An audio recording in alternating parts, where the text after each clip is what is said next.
Hey guys, my name is Adav. I just bought my Arduino kit from Amazon. You might have heard someone saying that I used an Arduino to make my project. So what the heck is Arduino? Arduino are microcontrollers which are like tiny computers. They can do some simple programs like switching an LED on or off, dimming an LED, or even making a simple robot like an automatic hand sanitizer dispenser or even a drone with a remote. Arduino is based on Italy. They call this microcontrollers Arduino. There are lots of Arduinos out there. The best word for beginners is the Arduino Uno, which is what I have bought. There are some complex ones like the Arduino Nano, Arduino Titan, and Arduino Ethernet. These boards are used to make very complex projects. If you want, you can make your very own Arduino board. There are lots of third-party companies who make their own Arduino hardware designs.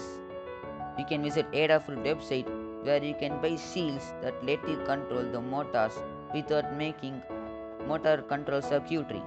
Now you got an overview idea of an Arduino. For example, now I have to tell the Arduino that I want to off an LED. How do I do that?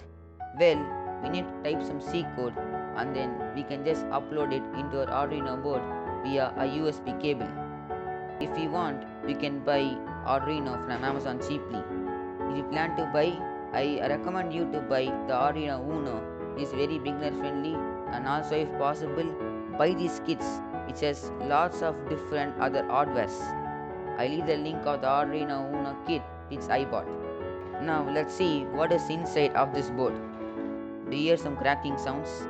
Yeah, they are bursting crackers. And it's really annoying.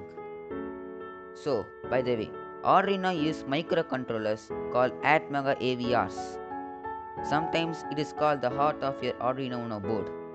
This is a USB port where you can just power the Arduino Uno board from USB cable via connecting to your PC locally. Isn't this great? If you wish to reboot your program, you can just press this restart button. This is where you connect the power pins. If you want to connect 5V, you can just insert your jumper wires here. Pins 2 to 13 are for digital inputs and outputs. At the starting, I told you that you need to type some C code and then you can upload it into your Arduino board. So there is a special IDE for Arduino. This is where you can write some code, compile it and upload it into your Arduino via a USB cable. Now let's see how we can install this Arduino IDE on your computer. So now I'm gonna show you guys how you can install the Arduino IDE on your computer. So go to your web browser and type arduino.cc and go to their official website. Here under the software, go to downloads. So there are lots of options here. Click the appropriate options and then the Arduino IDE will start installing on your computer. So once it's finished, it looks like this. So this is your Arduino IDE. So this is where you're gonna code and then you're gonna compile it and then you're gonna upload it to your Arduino Uno board via a USB cable. Now I'm gonna connect the USB cable to my Arduino board and also the other end of the USB cable to the USB port in my computer. I have connected my USB cable to my computer. The first thing to do is to make sure that the Arduino IDE tries to connect with our Arduino board.